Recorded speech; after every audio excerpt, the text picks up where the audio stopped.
The last panel talked a lot about the future of stablecoins, of payments, of investing. And the obvious question is what is the future of banking and how does the future of banking in an on-chain world work? And we have great panelists here. Manfred, former CEO of Commerzbank, a large bank known here in Germany. And Mathias, founder of Signum Bank, a great neobank built out of Zurich. And it would be amazing if you could quickly introduce yourselves and say a few words on your trajectory, your career, and also what were your touch points with crypto and DLT. Yeah, thank you, Dominic, and I'm happy to be here.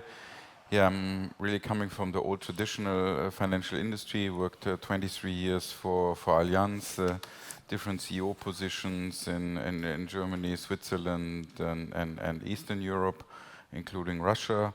Then worked for Deutsche Bank as head of a private bank in Germany here, responsible for Postbank and Deutsche Bank, and then almost 5 years CEO of Commerzbank. Now I'm a year out, and now, yeah, by chance, and maybe we'll develop that also by customer questions, I came across the digital world and the crypto world. And today I'm supporting DeFi technologies, a provider of ETPs here in Europe and Asia. And I'm sitting on the board of BTQ Tokenologies, a quantum computing provider which wants to make the next technology wave even more secure. Great. Yeah, maybe going back to the time when you were CEO at Commerzbank, you probably had 1,000 topics on top of your mind.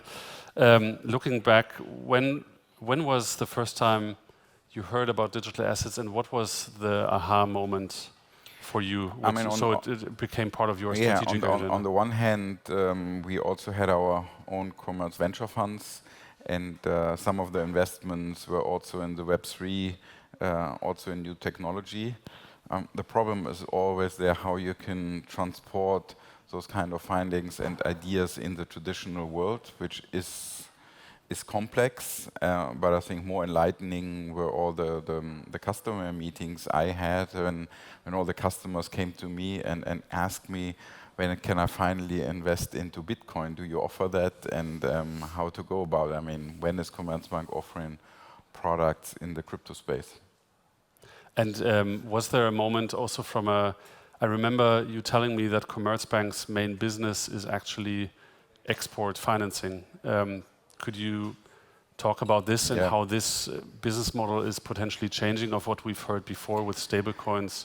Yeah, I mean, you basically touched upon this already with your customer experience, and it's pretty much alike to what I have. I mean, Commerzbank is the leading export financer of all German customers. 1/3 of the entire German export industry is financed by Commerzbank. So this bank and its unique value proposition is just helping German export-oriented companies. And like you, they're all struggling with old traditional IT systems in the trade finance system. And when I talk to customers, like your Siemens example, I had it all the time. They say, well, that takes so much time to send money around from Germany to Canada, Malaysia, Japan, Saudi Arabia, back to Germany. Yeah, it's sometimes Excel, hedging positioning, it takes time and it's super expensive. So customers weren't happy with the technology banking are using in this particular field. And I think there it is where I also came across and say new technology definitely will we use that. And when I'm saying that banks need to change their business model, that is that technology now offers cheaper, faster, better ease to use for customers. And the problems the banks are facing is how to make the transitions, because unlike a neobank, they're sitting on old traditional IT systems which consume a lot of money and making it difficult for them to make the transition. Before coming to Mathias, how a new bank would be building in this space, what did that realization trigger in terms of products or actions as on a strategic level at Commerzbank at that time? And how do you see it now from the external point of view? Yeah, I mean, the problem is always that running the old IT system consumes a lot of money. And then you have dividends to pay to your investors. So actually, the actual amount what you can invest into new technology is rather limited. And compared to what new banks or US banks are deploying, that raises significant questions. So in hindsight, I think I can only recommend not to invest too much into the old system, because you cannot make a transition on those old IT systems. So you need to find ways how you start new processes and new businesses like trade finance and export financing completely on a new system. And blockchain is, as a technology provider, available. And you either jump on this or your business model will finally die one day. Mathias, on that point, could you tell us a bit more about your founder journey building Signum and why you believed that Signum would be worth building at that point in time? What was your aha moment and vision? Yeah, maybe first, thank you for inviting me. It's a pleasure to be here. First, I must say I'm not a banker. I've never worked in banking before co-founding a bank, and I think that was actually a core element, and actually is a bit linked to what you're just saying, right? Not thinking in the old ways, investing too much in the old infrastructure, etc. But first, how did I got into the space? Actually, via my brother, who's a techie, who started literally mining in 2012 in our parents' homes, literally in the garage, and it became a family table topic.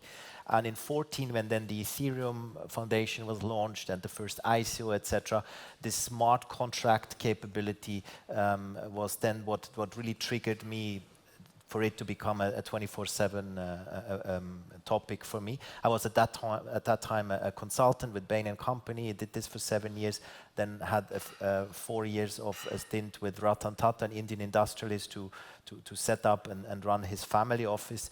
And during that time, obviously, was in touch with many founders. It was also that time when the ICO boom happened. I personally invested in 70 ICOs during that time with friends, with an ecosystem that I was part of. These were the meetups, etc. And together with my co-founders, I in 2017 realized that this technology will really change how we interact and how we will transfer anything of value. But it was at that point in time a bit detached from reality as well. Whenever someone wanted to send money, the devs still needed some dollars or euros or Swissies to pay their rent, etc. No bank would, or hardly any bank would give any bank accounts to these companies, etc. So we felt there's bridge builders will be needed. It will, for this technology to truly adopt and scale, we need to accept that future is heritage. We need to accept that when it comes to financial markets and money in general, it's all about trust, and regulation is what brings and has brought trust. This was also mentioned in the previous panel. So we said, okay, we're building a crypto bank in 2 strategic, strong hubs, not in countries where they could be seen as regulatory arbitrage or easy. So we did it in Switzerland and Singapore. And to close the loop, why it was helping me to not have worked in a bank before, I must say, I was actually I would never have done it had I known, because now I will never found a second bank. I'm also telling you that, and I'm very happy I did, and it worked out. But it's better you don't know how complex it is to build and run a bank when you do it, because it opens up that avenue to do things a bit differently. In fact, I can also say 14, 15, 16, I was actually very libertarian. I wanted to live without a bank account, etc. I was quite anti-banking. When Bain wanted to send me to work, actually in Germany, German bank, on a project, I said, I will quit immediately if you do that. So just that you get where I was coming from. And now I have learned to respect banking massively. It's not an easy feat, and so that was my journey. So what was like? How can you tell a little bit more about Signum? What do you offer? What is the scale by now, so that audience also understands what Signum is doing? And also, where do you see most demand at the moment? Like, what products are driving investors or clients to you at the moment? Yeah, so again, founded then in 2018, we're a bank since 2019.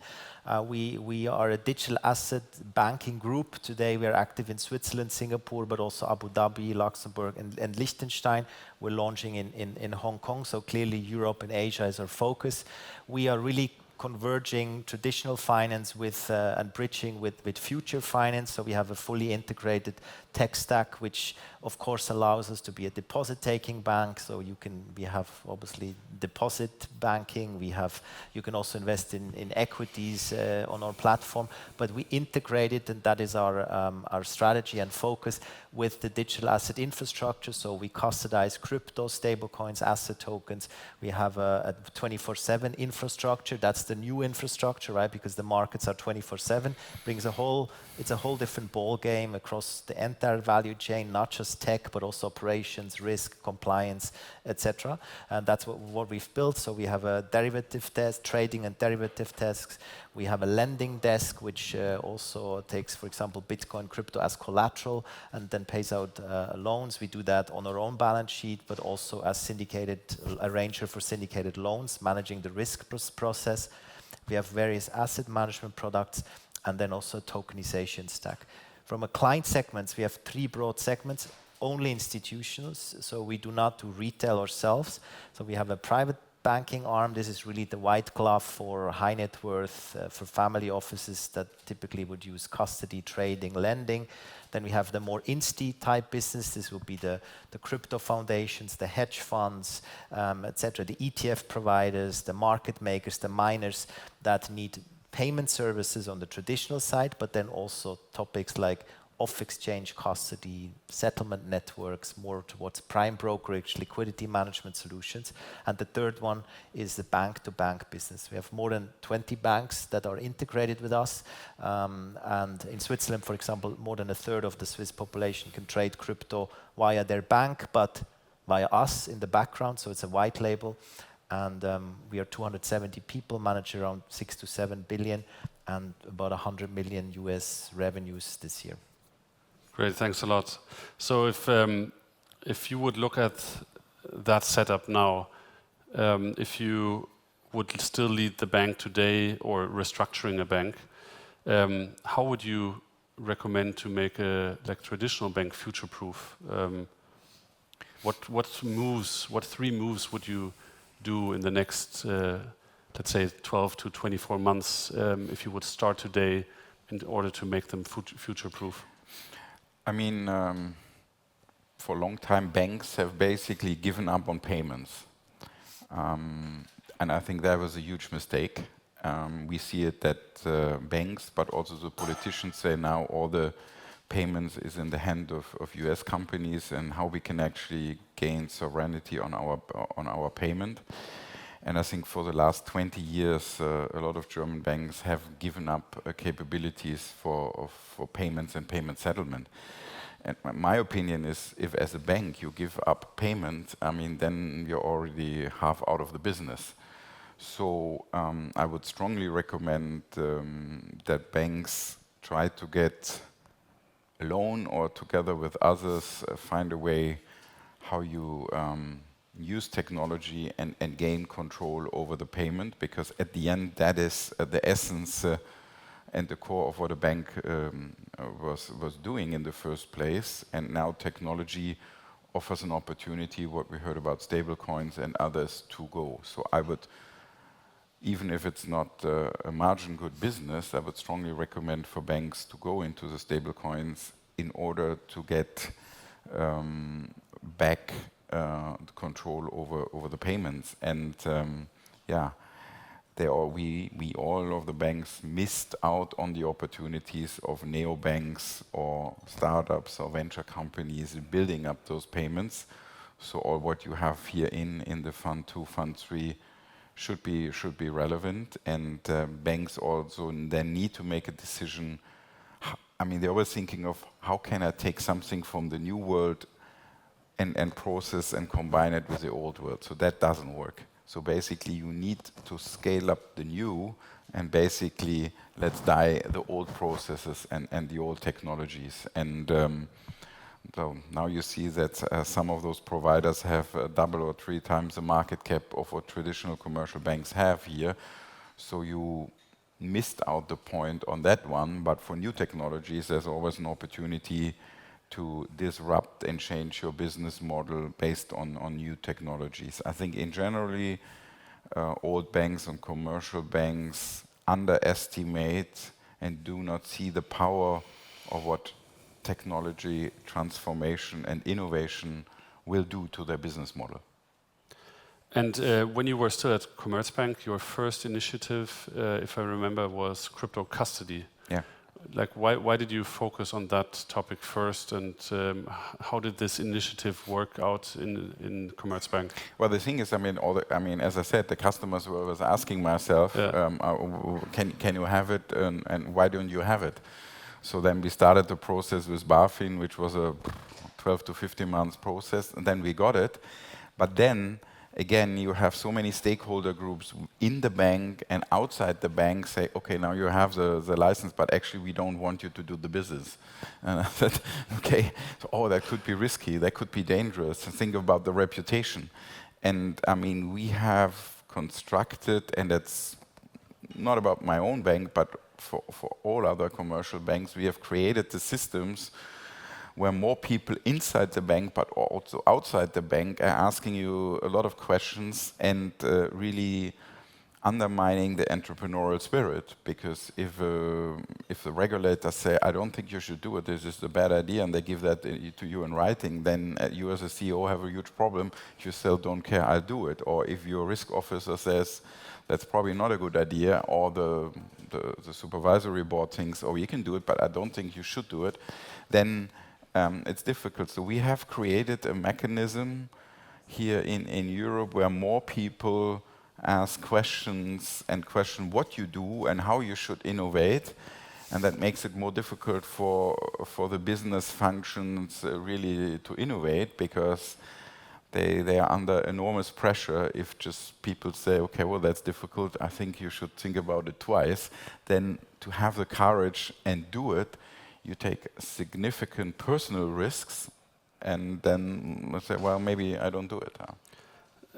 Now, in what cases should a commercial bank then expand into apart from custody, such as token issuance or trading or other financial activities? And how big do you think this threat is to existing banks? What if banks don't move today? I think there are two threats. First is coming from the customer side, and I mean, if you would ask how old the customer, what is it, the customer age of a private banking or wealth management customers, so that's definitely not the new generation. So most of the banks have very old or aged customers in private banking and in wealth management. So the next generation is already significantly deploying the money into new banks, into neobanks, in other more digitalized offerings. And if they start doing that first for the payments, then for the crypto trading,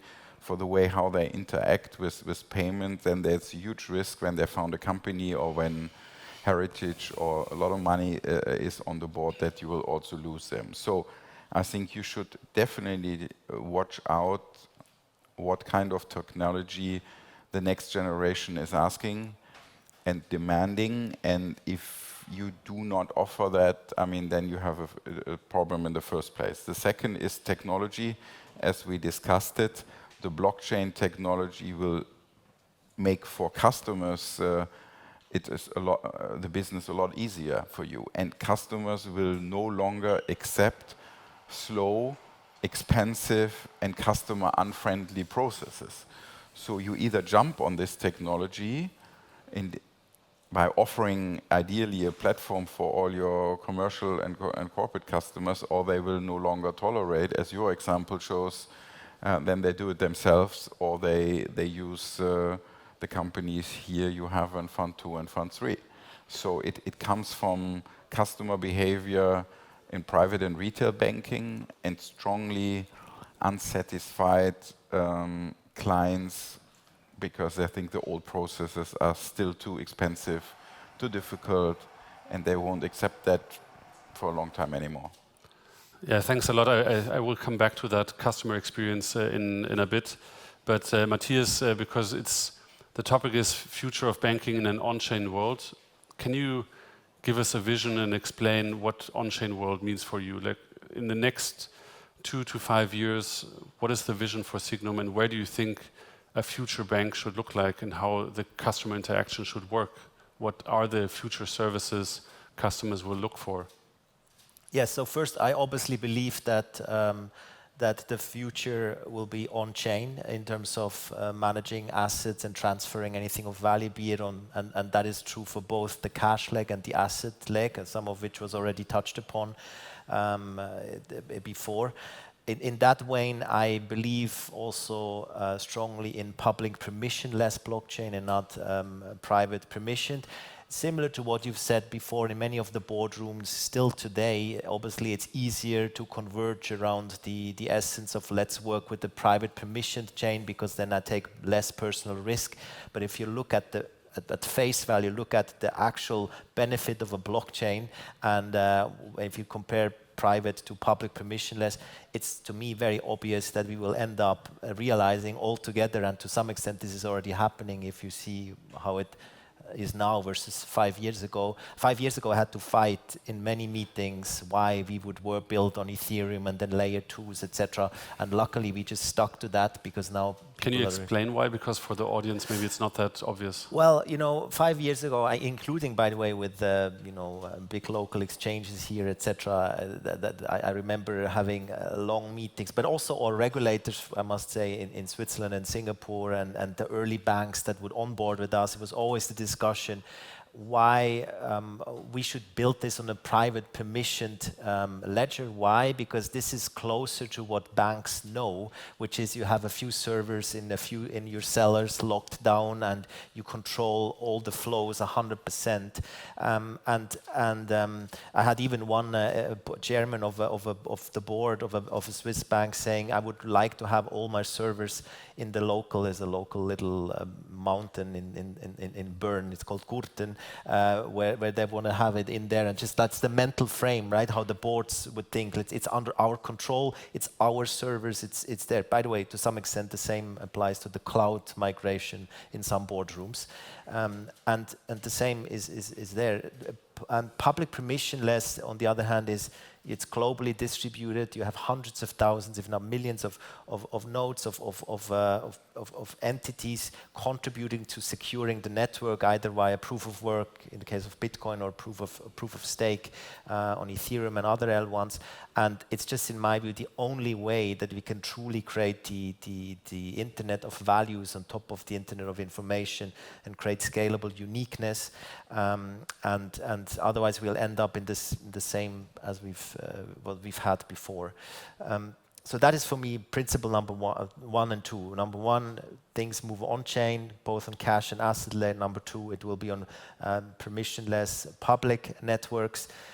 Number three, we will all have, or the banking industry will have to learn to interact in a much more partnership and truly open banking, modularized way, and which is also something that is not coming very naturally to many, because again, walled garden, my client, and often it's more the own profit pool and not the client's profile and wants that are put into the forefront. I think this will not be possible in the future because things will move so fluidly and faster and more transparently, anything of value. And then the last point I would make, and I give you maybe a few tangible examples, what we're already working on, is that I believe in a world that will still be when it comes to holding assets, it will be broadly custodial, and that is maybe a bit controversial. When I go to the DeFi crowds and the more crypto-focused conferences, I would always hear everything, you will lose your business, banks will be no longer because people will all put it on their ledgers and it will be self-custodized. I don't believe in that. There will be some of that, but I would predict even in 10 years from now, it will be not more than 2 to 3% of all assets, if at all. That's probably already high, that will move non-custodial because of the many challenges that come with it, understanding the tech, having to safeguard it. If you die unexpectedly, will your wife, your kids know how to get to the assets? All these things, how will taxes be reported, etc., etc. So I believe it will be a convergence of mostly custodial, but on-chain and transparent, and then integrating with more DeFi and non-custodial ways. We are working, for example, we announced last week that we are working on Bitcoin lending with a multi-sig setup where we do not control all of the shards anymore, but the client can keep on the part of the multi-sig, right? So that the Bitcoin maxis in particular, they feel like it's still my key, and only in case of margin call, the bank via a third party then has access to the assets. So that's one element. But there's also we are working on integrating or on-chain lending pools with Stani, Aave and others, where we are trying to prepare the regulators how we can, as a regulated institution, provide our clients access to integrating with DeFi pools in a safe way. And once this is done, and I can tell you there's hundreds of pages going back and forth between FINMA and ourselves right now, or for the last 2 years already, quite frankly, on this topic. But I think we will crack it at some point. And once this happens, you will have this nice, true convergence between the DeFi and the TradFi world. And it will be beautiful for clients in particular. So I look forward to it. Actually, I wanted to comment on, I think the most important is the internal DNA, because traditional banks, also financial services companies, they want to build everything themselves, and they want to have everything under control. Yes. And that is no longer possible. So I think if you want to survive as a modern bank, you need to change your business model from building everything yourself into a most intelligent way of partnering. Yes. And fast adapting. Because, I mean, the people you recruit, I mean, first of all, you're probably not getting the best people in the tech world to work in your traditional bank, because you only have old systems to offer. And then the innovation is so fast and the adaptation is so fast that you need to manage partnerships. And that doesn't come natural to banks. Because, and to the way how we trained bank managers and board members and how we educate them. So you have now a totally different capability set if you want to transform those banks, because instead of try to build everything yourself, first you don't have the money, you don't have the capabilities, and it takes too long. So now to find people who can manage partnerships in an intelligent way, or you create platforms, or you jump on platforms in the best way, and that is a huge cultural shift which doesn't come natural to them, and it's probably the most difficult thing to overcome and to transform banks in the next century. And I strongly believe banks who not capable of making the step will disappear, and there is still opportunities for traditional bank to make this transition, but that is a completely different mind shift, and it is super, super difficult. I want to just give you a specific example on our bank-to-bank business, right? I thought, my thesis was that the bigger the bank, and that is like a thesis from 5 years ago, the more will be their propensity to actually build everything in-house and wanting to do everything. And that was true. But actually now it's shifting. So I've seen banks that would tell us, are we going to build this ourselves, but we want this and this module from you. And then 1 year later, and this is kind of now, they realize we will not be able to do it. And now suddenly we have banks, systemically relevant banks, that are onboarding with us, and now more than 20, many of which I would not have thought they would do that. But there's a bit of a realization coming when it comes to big shifts of infrastructure. It's not adding another ISIN or another traditional security into your core banking system. It's an entire new infrastructure that they will, even if they want it, and their psyche would be to try to do it, they will have to partner, and ultimately they will have to buy. They'll have to not try to integrate with their old system, but to rather do parallel, and that's a little bit my prediction.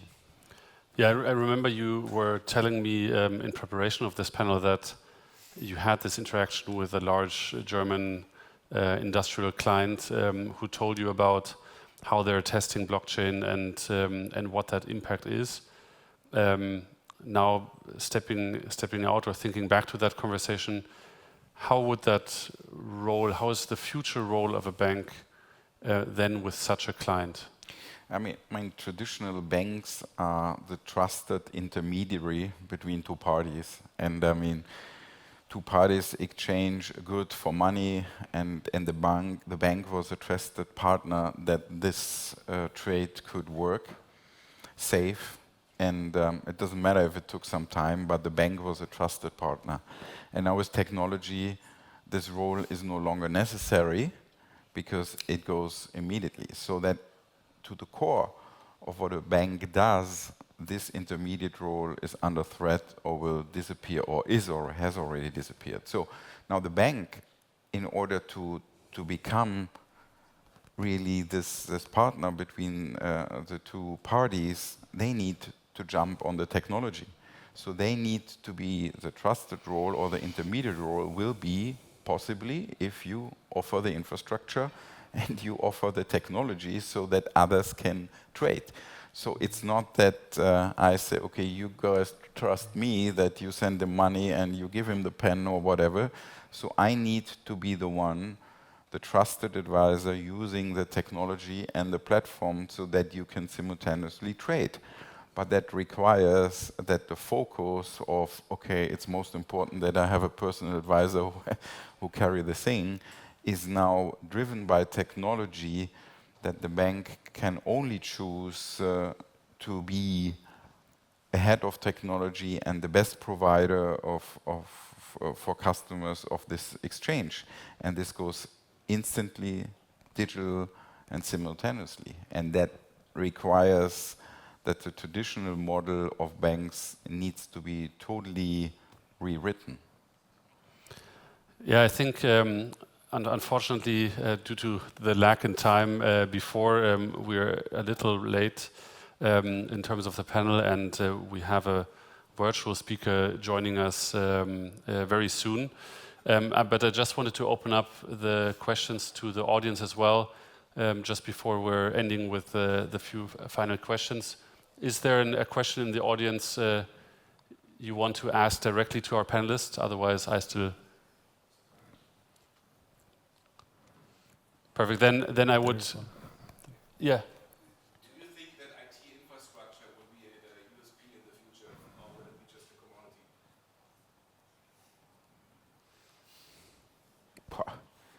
commodity? Well, it is still super expensive I mean, there's now scalable global IT possible, I mean, which was not possible in the past. So I think probably it's too expensive for banks to be the owner of this technology. So they need to find, again, partnerships or provider of these technologies, yes, but it will be a common good. So Signum, in the end, will be the perfect takeover candidate. Could happen. Could happen. Yeah, I mean, it's interesting if you see that. I think that commercial banks have missed out on buying neobanks with global technology already.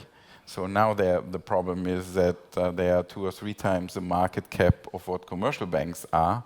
So that could have been an opportunity early on to buy them and then transport their old processes and system onto the new platform. It doesn't matter even how big this is. It's a technology and the capability of the processes. I mean, the new ones have the technology, not the customers. And the traditional banks, they have still all the customers sitting on old technology. So it's almost not as important how expensive the deal is, because you can then offer all your customers, which are still sitting with a traditional bank, a cheap, easy to use and convenient technology, which the banks otherwise will never able to offer. Maybe Mathias, a last comment from you. How do you see your product landscape evolving? Especially, we've talked about money market funds, ETFs. Those are the plain vanilla products, I would say. But there's a huge opportunity also if you once unlock this in decentralized finance. How do you see the possibilities moving forward in that space, and where is your role in that area? Yes, I agree. The baseline is obviously the infrastructure that we offer to stablecoins.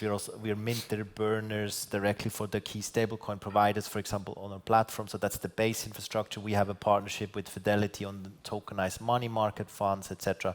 So that's kind of the ingredients. But now the next step is really, as you say, how can we unleash true scale via integrating institutional KYC, bank-grade infrastructure and access to institutional investors, because they want to come via that channel with the opportunities in DeFi. How can we make sure that a tokenized money market fund can be used in a DeFi pool as collateral, for example, to then create additional yield or provide yielding opportunities. We are integrating with, the interim step is to integrate our infrastructure with at least, let's call it, semi to fully permissioned on-chain such cases. We work with FalconX, for example, who just made news by acquiring 21 shares, I think this or last week. So they have such an on-chain lending pool when we're now integrating with, as I mentioned, we work with Aave on trying to unleash this. But this will, technologically, we are ready. We have all built all these bridges. We are now waiting and working with the regulators to allow us and to obviously keep financial markets safe when it comes to compliance and risks. And then the other next wave will then be what will the bank's role be as trusted custodian and still intermediary when AI agents really take off, right? And I have a few ideas, but I want to not give it away yet. But I think actually banks will be able, again, leveraging from their trust, if they have the infrastructure, they will be able to play a very significant role, even in the payment flows between agents, if they do the right thing. Thank you so much. Unfortunately, that time is wrong. That's now the other time. But I know that Yatsu, the founder of Animoca, is already waiting online. He's dialing in from Washington. So please stay seated. This is the last panel before the lunch break. So no coffee and water yet. But you will stick around as well for a while, so you can ask any further questions in the lunch break then. Thank you so much, Manfred. Thank you. Thank you so much, Mathias. Thank you very much.